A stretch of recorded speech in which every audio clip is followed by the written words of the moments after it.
வன்முறைகள் இல்லாத good feeling தரக்கூடிய பாசிட்டிவ் வைப் உண்டாக்கக்கூடிய படங்கள் தான் இப்போ உள்ள சமுதாயத்துக்கு இன்னைக்கு கண்டிப்பா தேவை.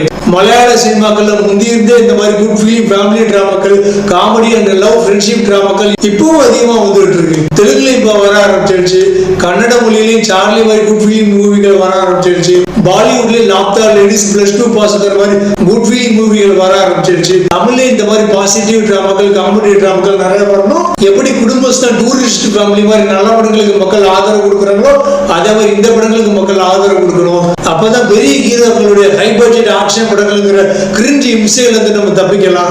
அதே மாதிரி மலையாளத்துல பாத்தீங்கன்னா மம்முட்டி, மோகன்லால் மாதிரி முன்னணி நடிகர்கள் கூட ஆக்ஷன் படங்கள் நடிச்சாலும் இடையில இந்த மாதிரி காமெடி டிராமா, ஃபேமிலி டிராமா படங்கள் நடிக்கிறாங்க. ஃபகத் ஃபாசிலும் அதே மாதிரிதான். எவ்வளவுதான் சீரியஸான கதாபாத்திரங்கள், வில்லன் கதாபாத்திரங்கள் பண்ணாலும் அவரு இடையில ஞான் பிரகாஷன், பாச்சுவும் அற்புத விளக்கம் மாதிரி காமெடியான குட் ஃபீலிங் மூவிகளை நடிச்சிட்டு இருக்காரு. அதே மாதிரி ஹிந்திலையும் அக்ஷய்குமார் மசாலா எலமெண்ட் மூவிஸ்கள் தவிர்த்து இந்த மாதிரி OMG series, operation Mangal, kesari 2 இந்த மாதிரி வித்தியாசமான படங்கள் பண்றாரு. அமீர் கானும் தங்கல், தாரே ஜமீன் பர் இந்த படத்தினுடைய அடுத்த சீக்குவலான சித்தாரே ஜமீன் பர், 3 Idiots மாதிரி நான் ஆக்ஷன் ஓரியன்டட் படங்கள் இப்பவும் பண்ணிட்டு இருக்காரு. அதே மாதிரி ஹாலிவுட் சினிமாக்களையும் பலந்து கொட்டப்பட்ட சில்வர் ஸ்டலோன், அர்னால்டு மாதிரி பெரிய ஆக்ஷன் ஹீரோக்களும் இடையில காமெடி படங்கள் பண்ணிட்டு இருக்காங்க.